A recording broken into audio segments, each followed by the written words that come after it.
नमस्कार, मैं हूं सौरभ चंद्र केसरी और अपने YouTube चैनल में आपका स्वागत करता हूं। यह जो है 7 सेट है और यह 19 सितंबर 2018 के पहले शिफ्ट का प्रश्न है और ये केवल और केवल साइंस का है। साइंस की सीरीज चल रही है। तो चलिए स्टार्ट करते हैं। पहला क्वेश्चन कह रहा है कि निम्नलिखित में से कौन सा तत्व मेंडलीव की आवर्त सारणी में एक निश्चित स्थान ही पा सका है, ही पा नहीं पा सका है होना चाहिए। ठीक है, यहाँ पर नहीं पा सका है होना चाहिए। तो नहीं पा सका है तो एक हाइड्रोजन ऐसा तत्व है जो आज तक अपना स्थान क्लियर नहीं कर पाया है। तो मेंडलीव में कहाँ से कर पाएगा? मेंडलीव के टाइम से ही यह दोष है कि हाइड्रोजन का स्थान निश्चित नहीं है। हाइड्रोजन का स्थान निश्चित नहीं है क्यों? क्योंकि यह पहले वर्ग में भी है और 7वें वर्ग में भी है और मेंडलीव के अनुसार यह है। अगर मोजले के हैं तो पहला वर्ग और 17 वर्ग में दोनों जगहों पर है। उसके पीछे कारण है कि इसके जो बाहरी कोश हैं इसमें एक ही इलेक्ट्रॉन है। अब एक इलेक्ट्रॉन है तो इसका जो बनता है तो 1s1 बनता है। इसके वजह से यह फर्स्ट ए में रखा गया है। और दूसरी बात क्या है कि यह एक इलेक्ट्रॉन ग्रहण करके अपने नज़दीकी अक्रिय गैस तत्व की संरचना अर्थात हीलियम की संरचना प्राप्त कर लेता है, जैसा कि सभी तत्व करते हैं। सभी तत्व अस्थायित्व को प्राप्त करना चाहते हैं और अस्थायित्व को तभी प्राप्त कर सकते हैं जब उनके बाह्य कोश में 8 इलेक्ट्रॉन हों या वह अपने नज़दीकी अक्रिय गैस तत्व की संरचना प्राप्त कर लें। तो यह दूसरा एक इलेक्ट्रॉन लेकर के अपने आप को स्थायित्व कर लेता है। अब एक इलेक्ट्रॉन लेने की वजह से हाइड्रोजन पर माइनस आ जाता है, ये ऋणायन हो जाता है, ऋणायन की तरह बिहेव करने लगता है। इसीलिए इसे 7th ए में रखा जाता है अर्थात 17वें वर्ग में रखा जाता है। जैसा कि फ्लोरीन, क्लोरीन, ब्रोमीन हैं एक एक माइनस वाले। ठीक है, उम्मीद करता हूँ ये आपको एक्सप्लेनेशन समझ में आया होगा। बढ़ते हैं नेक्स्ट क्वेश्चन पर और इसका आंसर होगा हाइड्रोजन। कह रहा है कि प्रोटीन संश्लेषण में क्षार इवेंट में से एक क्या बनता है? देखिए, पहली बात तो प्रोटीन संश्लेषण दो तरीके के होते हैं। एक होता है ट्रांसक्रिप्शन और एक होता है ट्रांसलेशन। ठीक है ना? तो ट्रांसक्रिप्शन क्या होता है, ध्यान सुनिएगा। दो तरीके का मैंने बोला है, एक होता है ट्रांसक्रिप्शन, एक होता है ट्रांसलेशन। तो ट्रांसक्रिप्शन वह प्रक्रिया होती है जिससे डीएनए से आरएनए बनता है, आरएनए, और वो भी कौन सा आरएनए? एमआरएनए। तो ऐसी प्रक्रिया जिसमें डीएनए से एमआरएनए बनता है उसे ट्रांसक्रिप्शन बोलते हैं। तो यहाँ पर एमआरएनए आंसर होगा। दूसरा होता है ट्रांसलेशन। मैंने कहा प्रोटीन संश्लेषण दो प्रकार का होता है, एक होता है ट्रांसक्रिप्शन, दूसरा होता है ट्रांसलेशन। ट्रांसक्रिप्शन की प्रक्रिया क्या है? डीएनए से आरएनए बनना। और ट्रांसलेशन प्रक्रिया क्या है? तो एमआरएनए में प्रोटीन संश्लेषण होना। उम्मीद करता हूँ ये दोनों ही आपको समझ में आया होगा। जहाँ तक आरएनए की बात है तो राइबोन्यूक्लिक एसिड होता है इसका फुल फॉर्म, और डीआरएनए का होता है डीऑक्सी राइबोज न्यूक्लिक एसिड। ठीक है, चलिए तो आगे का क्वेश्चन है हमारा, निम्नलिखित में से कौन सा उच्च तापमान पर आसानी से ऑक्सीकृत अर्थात जलता नहीं है? तो देखिए, कौन सा आसानी से नहीं जलेगा, नहीं पिघलेगा, नहीं गलेगा, ये कहने का मतलब क्या है? इससे साफ साफ कहने का तात्पर्य है कि किसका क्वथनांक बढ़ जाता है। तो आपका जवाब होना चाहिए मिश्र धातु। यहाँ पर आंसर मिश्र धातु होगा, क्योंकि जब दो धातु अलग अलग मिलाएंगे आप तो किसी धातु का कुछ और क्वथनांक होता है, दूसरे धातु का कुछ और क्वथनांक होता है। तो अतः यहाँ पर जो तापमान है उनका कितना हो बढ़ा दें वो जल्दी जलता नहीं है। यहाँ अर्धचालक क्या होता है? ऐसे तत्व जो चालक तथा अर्धचालक दोनों का व्यवहार करते हैं उन्हें अर्धचालक कहते हैं। चालक का व्यवहार कब करते हैं? ताप बढ़ जाने पर।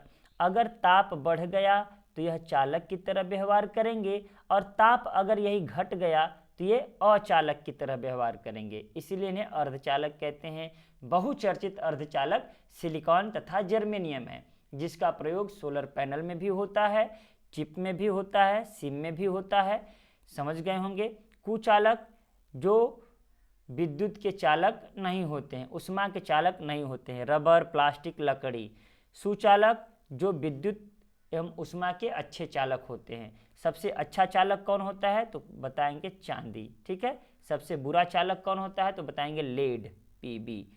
उम्मीद करता हूँ इतना आपको समझ में आया होगा और इसका आंसर होगा मिश्र धातु। मैं सबको मिटा दे रहा हूँ, केवल मिश्र धातु को रख रहा हूँ ताकि आपको क्लियर रहे कि इसका जो आंसर है वो क्या है, मिश्र धातु है। ठीक है, आगे क्वेश्चन कह रहा है जिन पदार्थों की गंध अम्लीयता या क्षारीय, अम्लीय या क्षारीय माध्यम में बदल जाती है उन्हें कहा जाता है ऑल्फैक्टरी सूचक, सिंथेटिक सूचक, प्राकृतिक सूचक, अम्ल क्षार सूचक। अम्ल क्षार सूचक क्या होता है, यह अम्ल और क्षार को बताता है। प्राकृतिक सूचक क्या होता है, ये भी अम्ल क्षार सूचक ही होता है लेकिन ये प्राकृतिक होता है। दो प्रकार के अम्ल क्षार सूचक होते हैं, एक प्राकृतिक एक सिंथेटिक। तो ये तीनों ही ऑप्शन एक दूसरे से जुड़े हैं, मतलब एक ही जैसा है, अतः जो ऑप्शन होगा वो ए सही होगा, ऑल्फैक्टिक सूचक। उम्मीद करता हूँ ये समझ में आया होगा। प्राकृतिक सूचक की अगर हम बात करें तो प्राकृतिक सूचक में आप हल्दी ले सकते हैं, गुलाब ले सकते हैं, चाइनीज गुलाब ज़्यादातर देता है। तो हल्दी, हल्दी कैसे है, हमें पता चल जाता है हल्दी से कि कौन सा अम्ल है कौन सा क्षार। देखिए जैसे ही क्षारीय माध्यम में हल्दी आता है तो उसका येलो रंग रेड में बदल जाता है, पीला रंग लाल में बदल जाता है, और हल्दी प्राकृतिक रूप से पाया जाता है, इसलिए इसे प्राकृतिक सूचक कहते हैं। आगे हम लोग बढ़ते हैं, निम्नलिखित में से कौन एक सरल स्थायी ऊतक नहीं है। देखिए यह क्वेश्चन जस्ट अभी पिछले ही वीडियो में मैंने एक्सप्लेन किया था कि जाइलम, मुझे सभी पढ़ने की कोई ज़रूरत नहीं है, मैंने सभी के बारे में लगभग इसके बारे में तो कई बार एक्सप्लेन किया हूँ। तो जाइलम एक जटिल स्थायी ऊतक है, ये सरल नहीं है, ठीक है ना। तो यहाँ पर आंसर क्या होगा, बी सही हो जाएगा। ठीक है, अब देखिए आगे का क्वेश्चन जो है हमारा छठवां क्वेश्चन है। यहाँ पर आप देख सकते हैं छठवां क्वेश्चन न्यूमेरिकल से है। एक वस्तु अपनी स्थिर अवस्था से चलना प्रारंभ करती है, यह 2 सेकंड में 5 मीटर पर सेकंड की गति प्राप्त कर लेती है, त्वरण क्या है। तो बेहद आसान है, मैं तो ऐसे ही देखकर लगा दूंगा 2.5। कैसे लगा दिए, देखिए प्रारंभिक अवस्था क्या दिया है, प्रारंभिक अवस्था जो है दिया है 0, मतलब विराम अवस्था में है तो u, प्रारंभिक गति 0 है, v अंतिम गति कितना पाई है, 2 सेकंड में 5 पाई है, शायद 5 मीटर पर सेकेंड। ठीक है, और टाइम कितना है, 2 सेकेंड है। तो हमें पता है वेग परिवर्तन की दर को त्वरण कहते हैं, a बराबर v माइनस यू बाई समय। ठीक है ना, वेग परिवर्तन कितना हो रहा है भाई, तो वेग कितना हो गया, 0 से 5 हो गया। ठीक है ना, अब क्या है, समय 2 है, अब देखिए 5 का आधा 2.5। ठीक है, तो यहाँ पर आपका आंसर क्या हो जाएगा, 2.5। ठीक, 2.5 मीटर प्रति सेकेंड। तो यहाँ पर आंसर क्या होना चाहिए, पहला हो गया 2.5 मीटर पर सेकेंड स्क्वायर त्वरण। उम्मीद करता हूँ ये समझ में आपको आया होगा। अब देखिए वीटेकर, RH वीटेकर द्वारा प्रतिपादित 5 किंगडम क्लासिफिकेशन निम्नलिखित में से कौन सा समूह शामिल नहीं है। मैंने जब बायो पढ़ाया है तो वास्तव में इस क्वेश्चन को कई बार कहा कि ये इम्पॉर्टेंट है, क्लासिफिकेशन जब पढ़ेंगे हम लोग। तो मैंने कहा था द्विनाम पद्धति कार्ल लिनियस का, फिर उसके बाद में RH वीटेकर का जो 5 किंगडम क्लासिफिकेशन है बहुत ही मोस्ट इम्पॉर्टेंट है। तो इसमें प्रोटोजोआ नहीं है। देखिए प्रोटोजोआ कोई क्लासिफिकेशन में वर्ग नहीं है, बल्कि यह एक संघ है जो कि प्रोटिस्टा के अंतर्गत आता है। वो तो पांचों क्या था, तो पहला क्या था, जैसे ये देखिए मोनेरा था, पहला क्या था मोनेरा, आपका रिवीजन हो जाएगा ऐसे, मोनेरा। ठीक है ना, दूसरा फंगी मतलब फंजाई जो कवक समूह होता है, तीसरा प्रोटिस्टा, चौथा एनिमिलिया, और पांचवा क्या है पादप प्लांट। ठीक है ना, तो यही 5 वर्ग था इनका, 5 क्लासिफिकेशन था। तो आपको याद रखना है RH वीटेकर कितने किंगडम से संबंधित है, तो 5 किंगडम क्लासिफिकेशन से, पांचों का नाम मोनेरा, फंजाई या फंगी, प्रोटिस्टा, पादप एंड एनिमिलिया, ये आपको याद रखना है। अब 8वां क्वेश्चन क्या कह रहा है, जो कि न्यूमेरिकल से संबंधित है और बेहद आसान न्यूमेरिकल लग रहा है देखने में। 10 kg की वस्तु 5 मीटर सेकेंड की गतिमान है, वस्तु की गतिज ऊर्जा क्या है। तो गतिज ऊर्जा का सूत्र क्या होता है, चलिए इसको मैं हल करता हूं ताकि आपको ज़्यादा अच्छा लगेगा। Kinetic energy is equal to half mv², ये कर लेंगे। m कितना था भाई, तो यहाँ पर हम लोग देख लेते हैं 10 kg, और वेग कितना है 5 मीटर पर सेकेंड स्क्वायर। तो यहाँ पर 10 kg लिख देता हूँ और यहाँ पर 5 लिख देता हूँ। 5 से 2 5 10, 5 5 25 हो गया। तो 25 आंसर देख लिए कहाँ दिख रहा है, यहाँ 25 जूल हो गया। ऊर्जा का मात्रक जूल होता है, ठीक है। तो यहाँ पर 25। उम्मीद करता हूँ ये आपको समझ में आया होगा। कहीं से कोई डाउट लग रहा हो, नहीं गलती हो गया, सॉरी हमसे खुद गलती हो गई। यहाँ पर देखिए 5 का स्क्वायर हमने कहाँ किया, ठीक है ना, यहाँ सही है। तो 5 5 25, 25 5 125, यहाँ पर 125 होगा, 125 जूल, क्योंकि स्क्वायर है। यहाँ पर जो मैं अभी टिक लगाया, अगर नहीं ध्यान देता तो आपको गलती आंसर दे देता, ठीक है ना। हालांकि कमेंट भी आते हैं गलती हो जाने से, अच्छे स्टूडेंट तैयारी कर रहे हैं, बहुत अच्छा लगता है। यहाँ पर आंसर आपका सही होगा 125 जूल, ठीक है। देखिए फार्मूला में बस भरना है, कोई कठिन सवाल नहीं था। और ये ऐसा सवाल गलती हो सकता है कभी कभार जल्दबाजी में, और नहीं तो ऐसा गलती नहीं होगा। देखिए विसरण के बारे में निम्नलिखित में से क्या सही नहीं है। यहाँ पर जहाँ नहीं वाला शब्द आए तुरंत ध्यान दीजिएगा। तो क्या सही नहीं है, विसरण का मतलब बस ये समझ लीजिएगा कि फैलना होता है, फैलना, ठीक है ना। अब देखिए विसरण केवल तभी संभव है जब पदार्थ के कण लगातार गतिमान अवस्था में हो। तो सही बात बोल रहा है, जब वो गति करेगा तभी एक जगह से दूसरी जगह जाएगा, मतलब फैलेगा। तो ये तो ऑप्शन सही लग रहा है। गैसों के विसरण की दर ठोस और द्रव की तुलना में अधिक होता है, मतलब गैस में अधिक होता है। सही बात है, गैस के और दूर दूर होते हैं इसलिए बहुत तेजी से वो गति करते हैं। यहाँ पर ये भी सही लग रहा है। गैसों के विसरण की दर आयतन पर निर्भर करती है, आयतन पर निर्भर नहीं करती है। क्यों? क्योंकि गैसों का आयतन ही तो निश्चित नहीं होता है। तो ये ऑप्शन सही नहीं है। अब देखिए विसरण के कण उच्च सांद्रता से निम्न सांद्रता की ओर बढ़ती है, ये भी सही है। देखिए आप देखें कि हवा क्यों बहती है, मतलब जहाँ मतलब उच्च दाब होगा, मतलब जहाँ पर अधिक गैस होंगे, कम गैस की तरफ, कम गैस जहाँ होगा मतलब निम्न दाब होगा, उच्च दाब से निम्न दाब की ओर हवा बहती है। इसी को हम पवन कहते हैं, वायु का बहना कहते हैं। अतः जब 3 ऑप्शन सही है तो जो सही नहीं है वही आंसर सही होगा, क्योंकि पूछ रहा है कि सही नहीं है, तो सही नहीं है सी। तो इस तरीके से जो ऑप्शन होगा ये सही आंसर आपका सी होगा, ठीक है ना। ये देखिए मैं मिटा दे रहा हूँ ताकि ये आपको कन्फ्यूजन ना हो कि सब पर टिक लगाएं। ये सही आंसर सी होगा, ये रट लीजिएगा। रटना क्या, ये तो समझने वाला प्रश्न है। अब आगे देखिए, मुक्त रूप से गिरना केवल किसमें संभव है, वातावरण में, वायु में, समुद्र में, निर्वात में। तो ये बताने की जरूरत नहीं है, निर्वात में। क्यों भाई मुक्त रूप से गिरना संभव इसमें, क्योंकि इसमें कोई अवरोध ही नहीं होता है, कोई अवरोध नहीं होता है। अलग अलग किलोग्राम, अलग अलग द्रव्यमान की अगर वस्तु लेंगे, छोड़ेंगे तो सभी एक ही समय पर गिरेंगे, ठीक है ना। देखिए वातावरण में अवरोध होता है किसका, एयर का होता है, वायु का अवरोध होता है, इसलिए ऑप्शन ये सही नहीं हो सकता। वायु दे दिया तो वातावरण में तो वायु ही है, ये भी ऑप्शन सही नहीं हो सकता। समुद्र में जल है, जल में अवरोध है और जल अवरोध है, इसीलिए यहाँ पर निर्वात आंसर होगा। यहाँ पर क्या होगा, निर्वात। उम्मीद करता हूँ समझ में आया होगा। याद रहे प्रकाश की गति सर्वाधिक निर्वात में होती है, 3 × 10⁸ मीटर पर सेकेंड, ठीक। याद रहे ध्वनि निर्वात में नहीं चलती है। क्वेश्चन आया हुआ है, लोगों से गलती हो जाता है।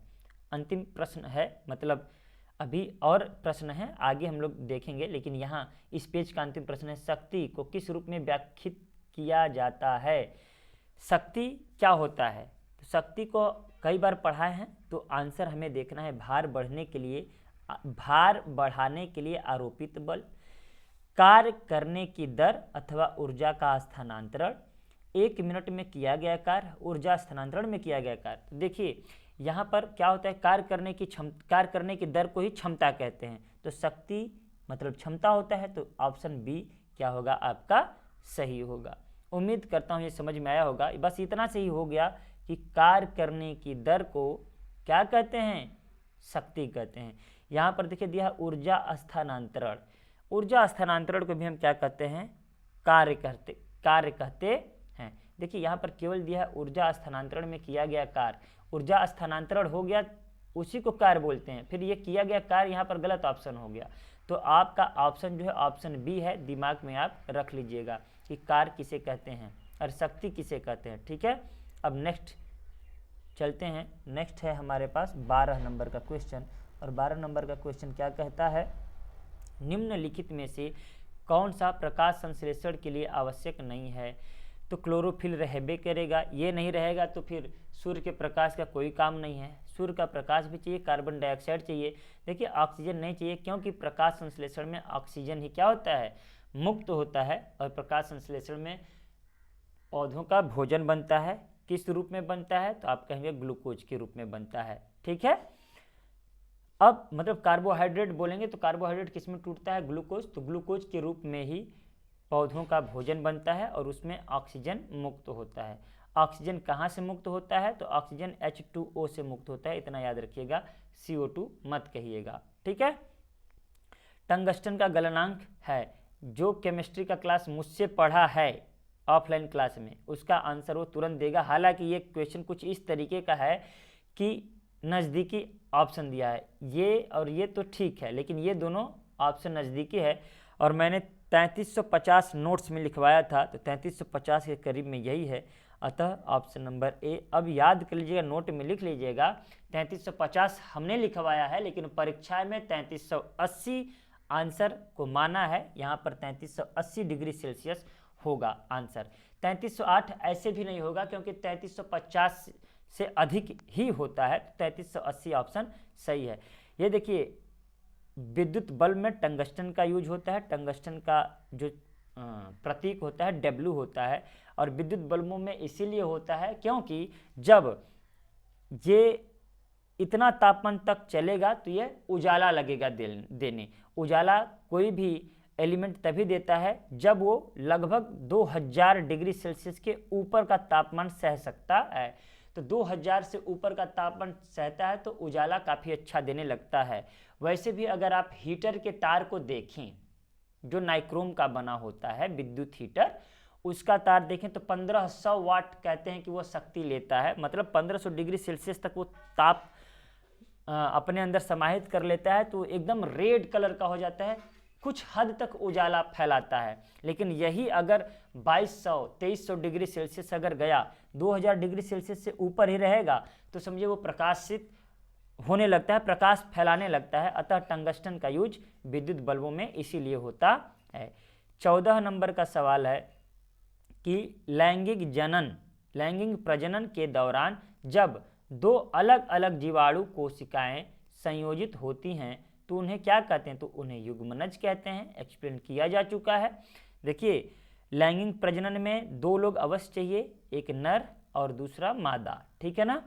तो अगर हम लैंगिक जनन की बात कर रहे हैं, पुरुषों में बात मतलब ह्यूमन बींग्स में बात करें, मनुष्य में, तो नर में शुक्राणु बनता है जबकि मादा में अंडाणु बनता है। यहाँ पर शुक्राणु वृषण में बनते हैं, याद रहे। मैं यहाँ पर हालांकि एक्सप्लेन किया हूँ, इसको ऐसे ही बस बोल देता हूँ, समझ जाएंगे। शुक्राणु का निर्माण वृषण में होता है, अंडाणु का निर्माण अंडाशय में होता है। तो उम्मीद करता हूँ ये समझ में आया होगा और इसका आंसर जो है युग्मनज है, ठीक है। जब एक धातु पानी के साथ क्रिया करती है तो कौन सी गैस मुक्त होती है, ये देखिए कंसेप्ट पर आधारित है। यहाँ पर आंसर हाइड्रोजन होगा। मैं आज यह कंसेप्ट आपको सिखाई देना चाहता हूँ, तो चलिए हमारे साथ सीखने के लिए तैयार हो जाइए। मैं कहा हूँ कि विद्युत रासायनिक श्रेणी याद रखिए, अगर याद नहीं है तो मैं याद कराता हूँ। याद रखिएगा, लिथियम सबसे ऊपर होता है विद्युत रासायनिक श्रेणी में, तो ली कब बा, मेरे हिसाब से जैसे मैं याद रखा हूँ आज तक मुझे याद है, ली कब बा सर का ना, इसके नीचे क्या है, ना के बाद मग, मतलब मैं ना मग अल मन जन क्र फे कड को नी सन, और कर देता हूँ पी बी, ठीक है, नीसन पी बी, ह कु हज अज औ पट, इतना ही काफ़ी है। देखिए मैंने कैसे याद रखा है, ऐसे एल आई से ली, के से क, बी ए से बा, तो इस तरह के से क अगर आता है तो इसे बना लीजिए, ली कब बा सर का नामग अल मंजन क्र फे कड को, ये डी है, आप इसको समझिएगा, ये डी है, कड को ये सी ओ है, कोबाल्ट, नी सन पी बी, ह कु हज अज, ठीक है ना। अब यहाँ पर देखिए क्या करें, ये ऊपर से नीचे है और ऊपर से नीचे है, इसका मतलब यह है कि ऊपर वाले तत्व अपने से नीचे वाले तत्व को उसके विलयन से विस्थापित कर देंगे। देखिए एग्जाम्पल देकर समझाऊंगा तो और अच्छा आपको समझ में आएगा। मैं इसको छोटा कर लेता हूँ ताकि समझ में आए आपको। चलिए देखिए, मैंने ये सोडियम का दिया तो सोडियम से ही करता हूँ। ये देखिए सोडियम हो गया, ठीक है। इसका किसी अम्ल से क्रिया कराता हूँ, अम्ल से, ठीक है। ये क्या है हमारा H2SO4, ये अम्ल है ना, ठीक। अब देखिए क्या कर रहा है कि सोडियम को देखिए, आपको याद हो गया सोडियम कहाँ है, हाइड्रोजन कहाँ है, मतलब ये इसके नीचे ही सब ये लोग हैं, तो नीचे है कि नहीं, सोडियम से नीचे है। तो जब सोडियम इससे क्रिया करेगा तो सोडियम इसको क्या कर देगा, यहाँ से हटा करके अपने आ जाएगा। देखिए क्या होता है, यहाँ पर सोडियम आ जाएगा, ठीक है, यहाँ पर SO4 हो गया, Na2। अब यहाँ पर Na2SO4 हो गया, यहाँ पर H2 बाहर निकल गया। मतलब यहाँ पर क्या हुआ कि सोडियम जब हाइड्रोजन वाले विलयन से क्रिया करेगी तो हाइड्रोजन को क्या कर देगा, बाहर निकाल देगा। इसका ऑप्शन यही सही होगा। अब देखिए मैं एक और एग्जांपल देता हूँ ताकि ये कंसेप्ट आपको एकदम बिल्कुल सही सही समझ में आ जाए। देखिएगा यहाँ पर नज़दीक से मैं लेता हूँ, ठीक है ना। यहाँ पर जैसे PV है ना, हालांकि जल्दी क्रिया नहीं करता है, कैल्शियम ले लेता हूँ, जिंक ले लेता हूँ, एल्युमिनियम ले लेता हूँ, कुछ भी ले लेता हूँ, मैग्नीशियम ही ले लेता हूँ, ठीक है ना। यहाँ पर देखिए मैग्नीशियम की क्रिया मैं करा दे रहा हूँ, मैग्नीशियम, ठीक है। और यहाँ पर क्या है HCl, बार बार H2SO4 नहीं ले रहा हूँ कि आपको भी समझ में आए, HCl ले लिया। तो यहाँ पर देखिए H इससे नीचे है ना, अर्थात Mg आप देखेंगे, Mg कहाँ गया भाई, यहाँ है, हाइड्रोजन से पहले है ना, ऊपर है ना, मतलब हाइड्रोजन को इसके विलयन से हटा देगा। 3 एग्जांपल दूंगा, भले ही टाइम लगे, कोई दिक्कत नहीं है। यहाँ पर देखिए Mg इसके जगह आ जाएगा MgCl प्लस H2, ठीक है ना, ये H2 निकल गया। संतुलित करने के लिए क्या करेंगे, MgCl2 यहाँ पर 2।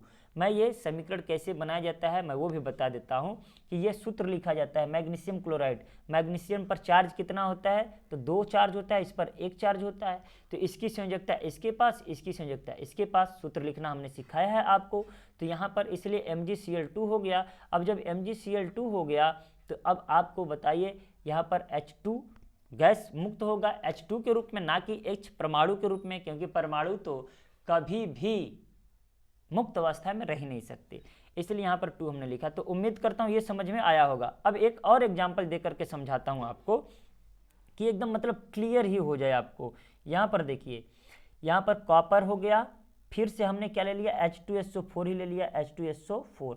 अब देखिए ये क्रिया मैं करा रहा हूँ तो CuSO4 हो गया, ठीक है, प्लस H2 बाहर निकल गया, क्लियर हुआ ना, ये बाहर निकल गया।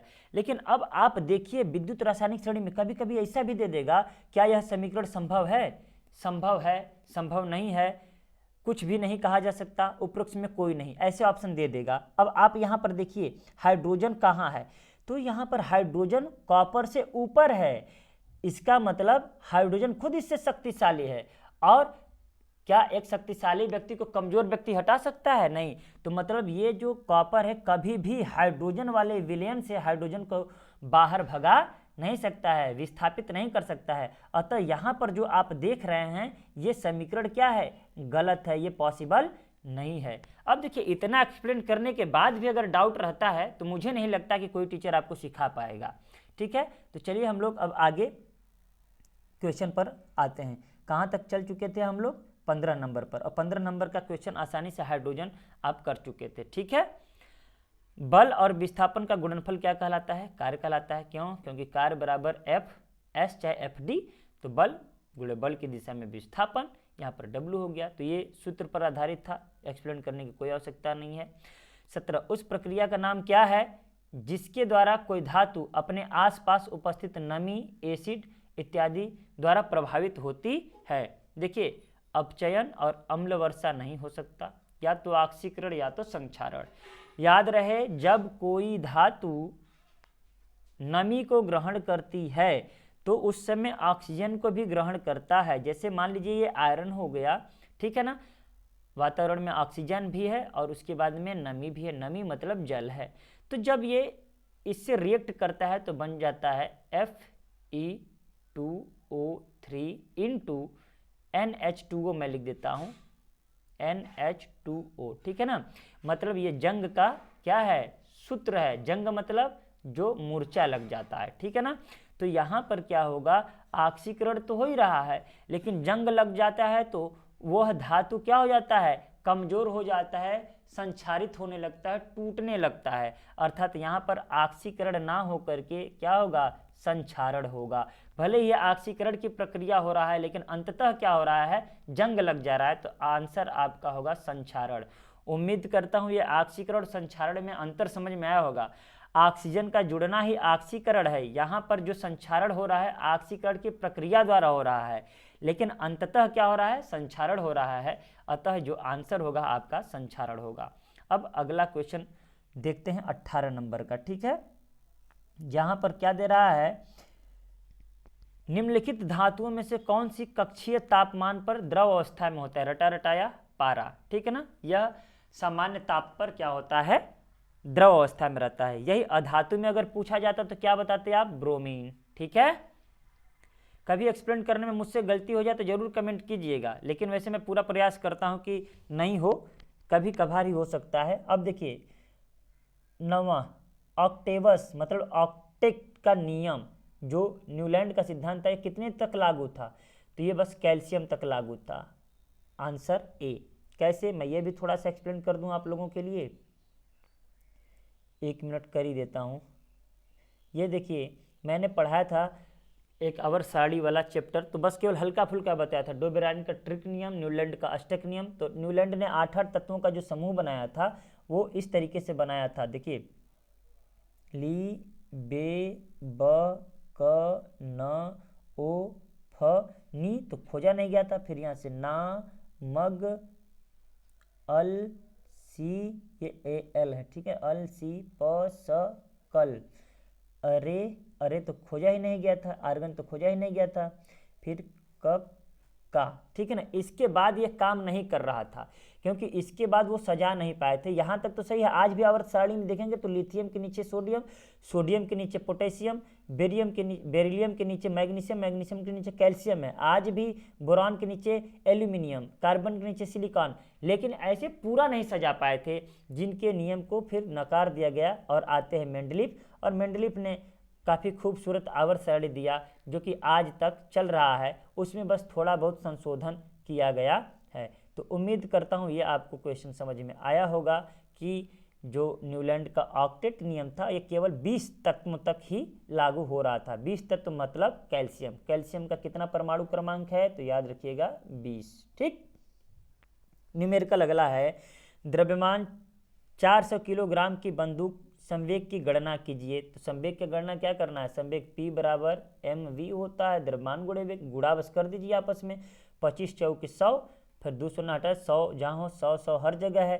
तो याद रखिए ग्रा मीटर पर सेकेंड। अब ऑप्शन आपको देखना है, यहाँ पर के है तो ये ऑप्शन नहीं हो सकता, किग्रा मीटर पर सेकेंड, ऑप्शन नंबर बी सही होगा, ठीक है। देखिए मैंने क्या किया, m का वैल्यू 400, ठीक है ना, और जबकि उसका वैल्यू 0.25 रखना है, बस 0.25 गुणा कर दीजिए। साथ में ध्यान दीजिएगा कि द्रव्यमान का मात्रक केजी होता है, जबकि वेलोसिटी का मीटर पर सेकेंड या मीटर इनवर्स, ठीक है। तो इस तरीके से आपको यह क्वेश्चन तैयार रखना है। अब आगे का क्या है, 21 नंबर, ठीक है ना, दूसरा ऑप्शन सही है। 21 नंबर क्या है, एक वस्तु को एक अवतल दर्पण के सामने उसके फोकस बिंदु और वक्रता केंद्र के बीच रखा गया है, ये मानकर चलिए, तो निर्मित होने वाली छवि कैसी होगी। तो अभी कल ही मैंने इसको बताया था, अगर फिर भी अगर देखते हुए नहीं हल कर पाएंगे तो फिर पढ़ना बेकार है। देखिए कल ही मैंने अपने ही इसी वीडियो में बताया था। अब देखिए जब भी अवतल दर्पण की बात आए तो इसमें जो प्रतिबिंब हमेशा वास्तविक बनता है, तो आभासी वाला खत्म। मैंने एक ही बताया था कि एक ही स्थिति में आभासी बनेगा, जब दर्पण के पीछे बनेगा, और वो कब होगा, जब वो फोकस दूरी और ध्रुव के बीच में रखा जाता है। अब यहाँ पर वास्तविक सीधा नहीं बनता है, इसलिए वास्तविक तो है लेकिन सीधा नहीं है, ऑप्शन नंबर डी सही है, दिमाग लगाने की जरूरत नहीं है। अगर कन्फ्यूजन है तो फिर से मैं बताने का प्रयास कर रहा हूँ। यहाँ पर देखिए अवतल दर्पण है, ठीक है ना, पीछे कलई किया हुआ है, और प्रकाश का परावर्तन यहाँ पर हो रहा है आगे से, ठीक है ना, यहाँ से हो रहा है आगे से, ठीक।